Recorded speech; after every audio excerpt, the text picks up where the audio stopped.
Magellan's Cross is a popular historical landmark and tourist attraction in the middle of busy Magellan Street. This important symbol of Cebu was planted by Magellan in April 14, 1521, when he baptized the first Christian Filipinos, Rahao Magon and Queen Juana, and about 400 flowers into the Catholic faith. The cross is now housed in a roof kiosk in Magellan Street. These paintings can say the story, and by watching those paintings, you can imagine everything in past. Original cross was encased in a cross of hollow Tindaro wood, which still stands today. Para siyang binabalutan ng kahoy yung totoong cross, para minsan kasi yung iba. Crypt's ceiling is beautifully painted with a scene depicting the landing of Magellan in Cebu in 1521 and the painting of the original cross on the shore.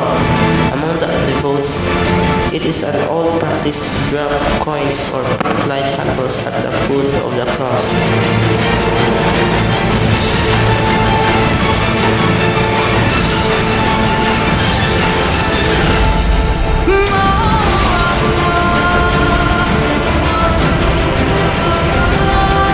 These fountains are very refreshing to your mind, and there are statues of angels, and it's very angelic.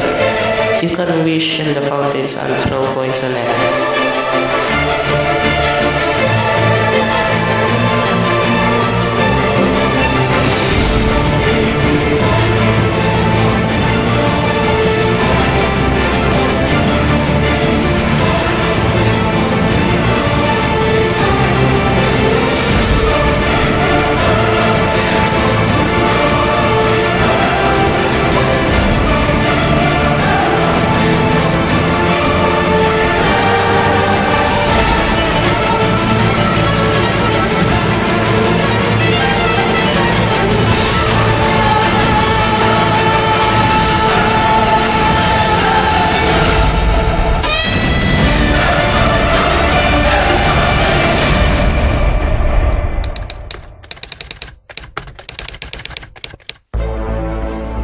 A museum inside the Basilica complex showcases the history of Christianity in Cebu.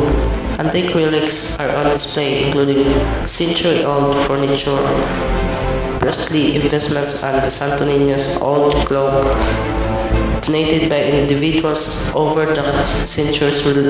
Religious articles such as statues and relics are also displayed, and other items of daily life from the for living. We thank and say goodbye to Santo Niño, and we pray for a while.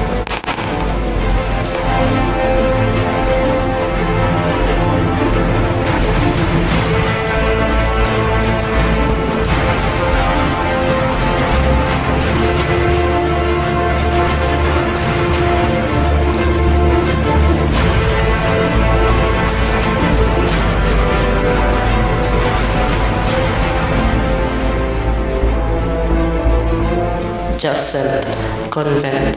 Several toys may also be seen, said to the presidents from devotes to the Child Jesus, as well as a large Santo Niño rosary composed of 15 beads.